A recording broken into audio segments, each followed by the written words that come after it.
Ha? Kaya Kaya naman nga, eh. kausapin natin, partner, Mm. ang isa po sa mga complainant ng third impeachment complaint, ha? Okay. Member ng Clergy for Good Governance, si Reverend Father Joel Sabalya. Father, magandang umaga po. Good morning, Father. Magandang umaga sa inyong dalawa Opo, at opo. sa lahat ng nakikinig. Yun nga po, tanong ni partner ko na si Robert, ano ho naging reaksyon ninyo at kahapon nga po ay umarangkada na. Kayo po ba, medyo naibsan po ba ang inyong mga kalooban na ito na nga yun? Una-una, kumbaga nabawasan, nabunutan ng tinik yung aming yung aming dibdib kasi parang ito na yon magsisimula na pero malayo pa.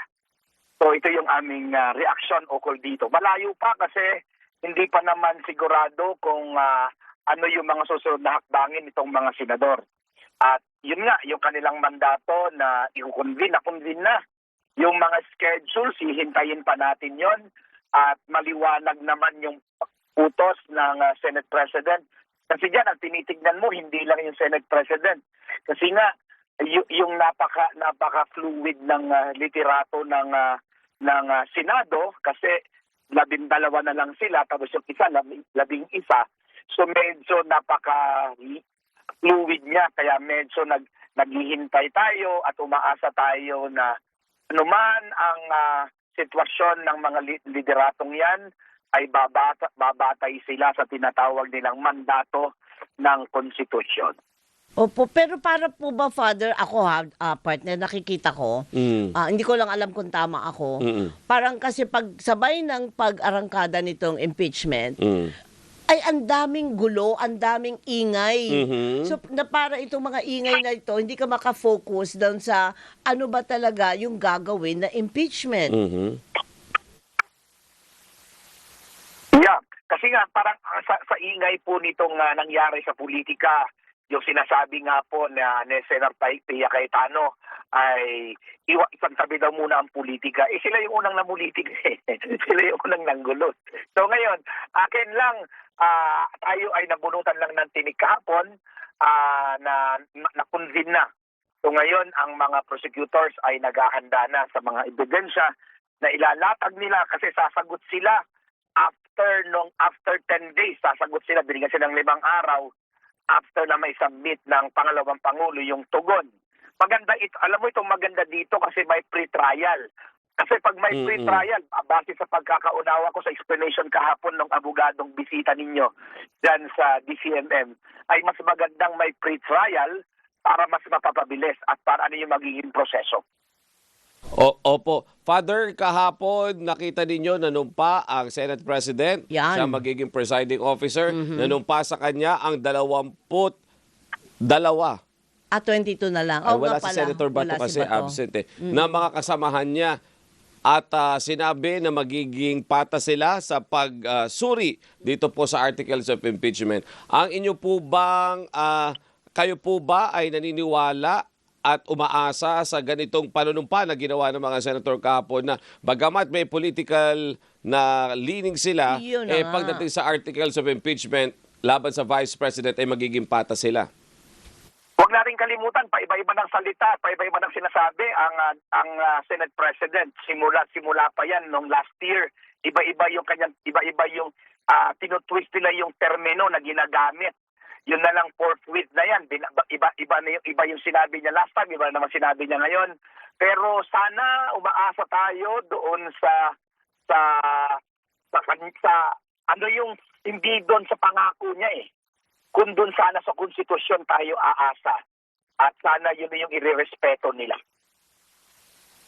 Opo, pero sabi nga nila at the end of the day, Yung pa rin, ano? kailangan pa rin nating umasa sa kanila na magiging pata sila dahil sila naman talaga ang magdedesisyon pagdating dyan.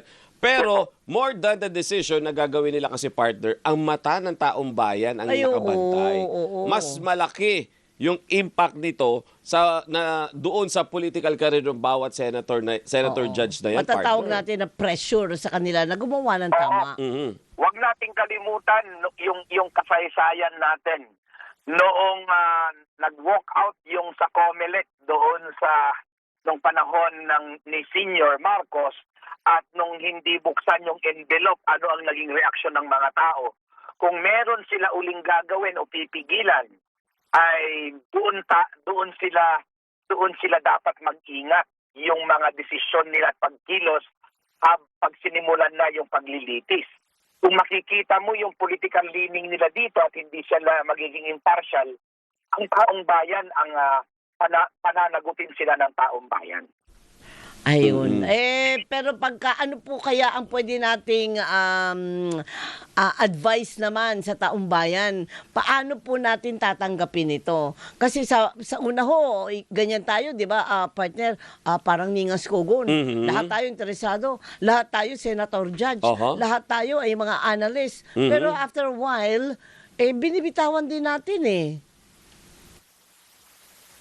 Yeah, sa amin, umaasa tayo na ang mga kababayan natin ay magiging mapagmatyag at magbabantay at magiging impartial din. At hindi lang papanig doon sa isang apelyedo, hindi lang papanig doon sa isang politikal na panaw, kundi babase doon sa mga ilalatag na ebidensya.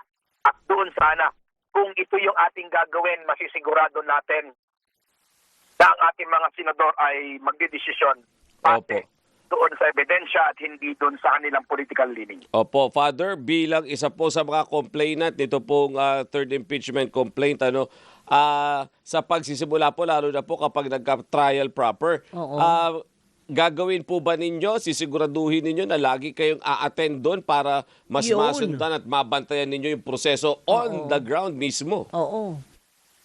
Siguro, tulad nung aming ginawa na alternate kaming pumupunta sa marami na naman kaming gawain. Opo. So, andyan naman po yung mga abogado namin, andyan naman po mga prosecutor at meron din mga private prosecutors na magpipresenta po doon sa Senado. Kami naman po ay pupunta yung grupo namin.